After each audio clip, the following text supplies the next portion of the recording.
सभी को नमस्ते। आज हम कक्षा 7 के तीसरे पाठ का दूसरा वीडियो बनाने जा रहे हैं। इस भाग में हम तीसरे पाठ के अभ्यास अर्थात प्रश्न उत्तरों का हल करेंगे। तो चलिए शुरुआत करते हैं। ये तीसरा पाठ जिसका नाम है स्वावलंबनम, उसका अभ्यास है। प्रश्न नंबर 1, उच्चारणम कुरुत, उच्चारण करिए। तो इसमें कुछ संख्याएं दी गई हैं जिनको संस्कृत में लिखा गया था, उनका उच्चारण करना है और उनके सामने मैंने उनका अंकों में उसे कैसे लिखते हैं वो उसके सामने लिख दिया है। जैसे विंशति ही अर्थात 20, द्वाविंशति 22, चतुर्विंशति 24, पंचविंशति 25, अष्टाविंशति 28, नवविंशति 29। इसी प्रकार सारे त्रिंशत्, द्वात्रिंशत्, त्रयस्त्रिंशत्, चतुस्त्रिंशत्, अष्टात्रिंशत्, नवत्रिंशत्, चत्वारिंशत्, द्विचत्वारिंशत्, त्रयश्चत्वारिंशत्, चतुश्चत्वारिंशत्, सप्तचत्वारिंशत्, 50। आप इनका उच्चारण करेंगे और उनके सामने उचित संख्या लिखेंगे। अब है प्रश्न नंबर 2, अधोलिखितानां प्रश्नानाम उत्तराणि लिखत।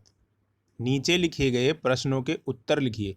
अब इसमें एक पदेन उत्तरत या पूर्णवाक्येन उत्तरत ऐसा नहीं लिखा हुआ है, इसलिए आप चाहें तो एक पद में इनका उत्तर लिख सकते हैं और आप चाहें तो पूरे वाक्य में भी इसका उत्तर लिख सकते हैं। तो देखिए, मैंने दोनों तरीके से आपको समझाने की कोशिश की है। पहला प्रश्न है, कस्य भवने सर्वविधानि सुख साधनानि आसन। कस्य का मतलब किसके, भवने यानी भवन में, सर्वविधानि सुख साधनानि हर प्रकार के सुख साधन, आसन मतलब थे। तो किसके भवन में सभी प्रकार के सुख साधन थे, तो एक पद में उत्तर लिखेंगे तो श्रीकंठस्य ऐसा लिख सकते हैं। और अगर आपको पूरे वाक्य में उत्तर लिखना है तो देखिए, मैंने कस्य शब्द को अंडरलाइन किया है, आप वहां से कस्य शब्द को हटा करके उसकी जगह श्रीकंठस्य ये शब्द लिख देंगे और फिर ये पूरी लाइन दोबारा से लिख देंगे, तो ये इसका पूर्ण वाक्य में आंसर हो जाएगा। इसी प्रकार मैंने सारे प्रश्नों के सामने उनका एक शब्द में आंसर लिख दिया है।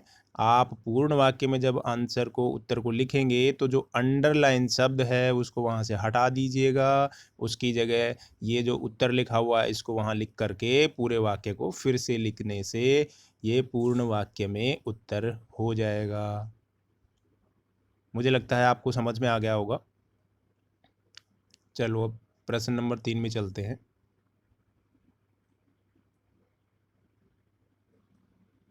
चित्राणि गणयित्वा तद्यदः संख्यावाचक शब्दम लिखत। चित्राणि मतलब चित्रों को, गणयित्वा गण करके, तद्यदः उसके नीचे, संख्यावाचक शब्दम लिखत। संख्यावाचक शब्द यानी संस्कृत में उस संख्या को क्या कहते हैं वो शब्द नीचे लिखना है। तो देखिए, ये मटके दिए हैं, उनको गिनेंगे तो ये 18 मटके हैं, इसलिए अष्टादश। ऐसे ही आम, ये 21 है, इनको एकविंशति ही। ये बॉल हैं, 15 हैं, इसलिए पंचदश।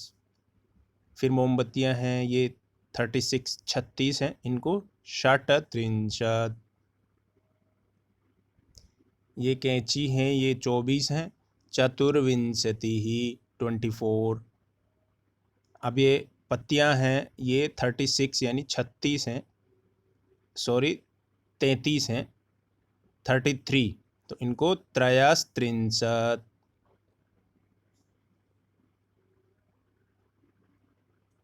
अब प्रश्न नंबर 4, मंजूषातः अंकानां कृते पदानि चिनुत। मंजूषा यानी एक बॉक्स है नीले रंग में, इसके अंदर कुछ शब्द लिखे गए हैं संस्कृत में, उनके लिए उचित अंक जो है उसके सामने इनको लिखना है।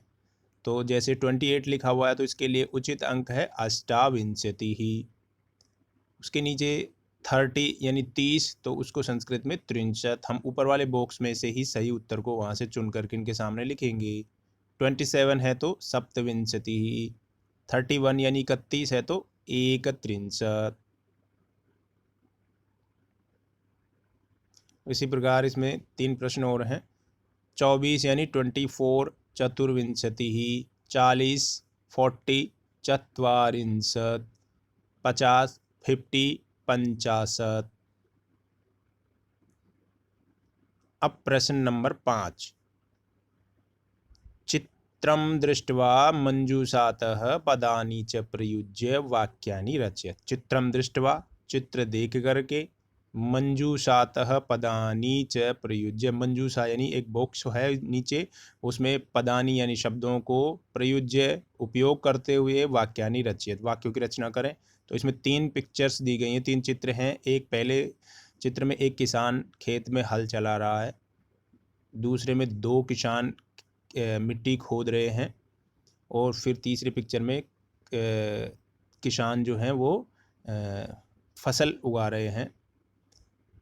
तो अब नीचे जो बॉक्स है उसमें से शब्दों को चुन करके हमें इनके तीनों पिक्चर के लिए एक एक सेंटेंस बनाना है। पहले में 1 किसान है यानी एक वचन, दूसरे में 2 किसान है द्विवचन, तीसरे में 2 से ज़्यादा है यानी बहुवचन। तो ऐसे ही इनमें शब्दों को चुन करके हमने 3 सेंटेंस बनाए हैं।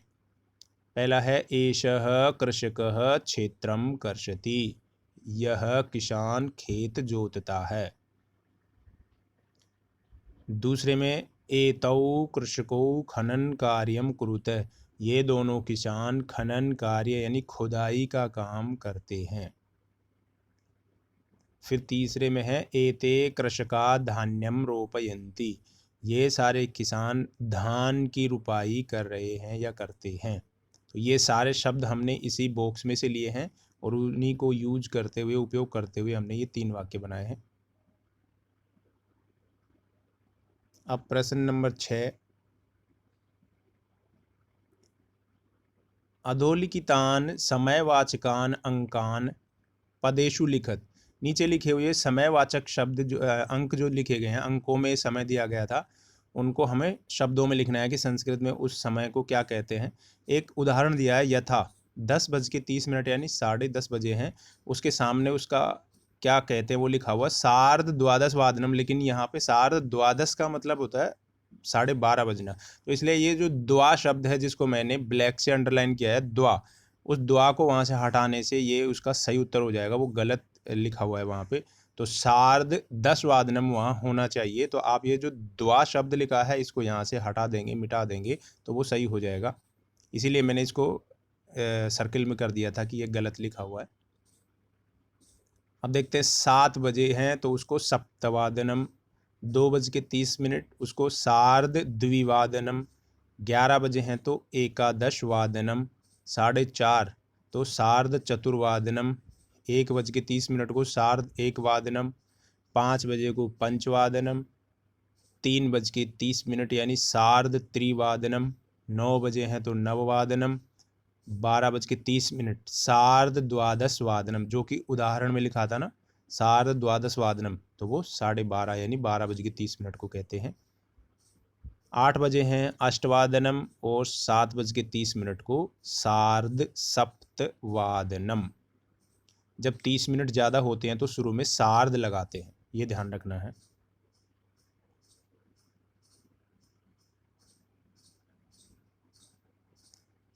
प्रश्न नंबर 7। मंजूषातः पदानि चित्वा रिक्तस्थानानि पूरयत। मंजूषा से, इस बॉक्स से पदों को चुन करके रिक्त स्थानों को पूरा करें। तो देखिए पहला है ऋतवः भवन्ति, ऋतुएं होती हैं। तो हमने ऊपर वाले बॉक्स में से लिया कि ऋतुएं कितनी होती हैं, 6, तो इसलिए षड ऋतवः भवन्ति। मासाः भवन्ति, महीने होते हैं। तो ऊपर वाले बॉक्स में से हमने क्या शब्द लिया, द्वादश। तो मास यानी महीने होते हैं कितने, द्वादश यानी 12। एकस्मिन् मासे डैश अथवा डैश दिवसः भवन्ति, एक महीने में कितने दिन होते हैं, या तो 30 होते हैं या फिर 31 होते हैं, इसलिए 63 अथवा 31, 30 अथवा 31 दिन होते हैं। इसी प्रकार फरवरी मासे सामान्यतः डैश दिनानि भवन्ति, फरवरी महीने में सामान्यतः कितने दिन होते हैं, 28 अर्थात 28, तो उसको संस्कृत में अष्टाविंशतिः। मम शरीरे डैश हस्तौ स्तः, मेरे शरीर में हाथ हैं, कितने हाथ होते हैं, 2। तो इस प्रकार ये पाठ समाप्त हुआ। इसके अंदर ध्यातव्यम ध्यातव्य मतलब ध्यान देने योग्य जो चीज़ें हैं उनको ये भी बहुत महत्वपूर्ण है। भारतीय वर्षानुसारम मासानाम ऋतूनाम च नामानि। भारतीय महीनों के अनुसार भारतीय वर्ष के अनुसार महीनों के और ऋतुओं के नाम, तो ये भी हम सब लोगों को जानना बहुत ज़रूरी है। तो इसलिए इसको भी अगर आप अपनी नोटबुक में लिखेंगे अच्छा होगा, और आप इसको एक बार पढ़ लेंगे और समझ लेंगे कि भारतीय वर्ष में जो प्रथम महीना होता है, पहला महीना होता है, उसका नाम चैत्र होता है। यानी चैत्र से शुरू होकर के फाल्गुन तक ये पूरे 12 महीने होते हैं। और कौन से महीने में कौन सी ऋतु, यानी शुरू के 2 महीने में वसंत ऋतु होती है, फिर 2 महीने में ग्रीष्म होती है, ऐसे ही फिर वर्षा, फिर शरद, फिर हेमंत और शिशिर, इस प्रकार 6 ऋतुएं होती हैं जिनका नाम है वसंत, ग्रीष्म, वर्षा, शरद, हेमंत और शिशिर। कौन से महीने में कौन सी ऋतु होती है वो उसके सामने लिखा हुआ है। तो बच्चों ये पाठ समाप्त हुआ।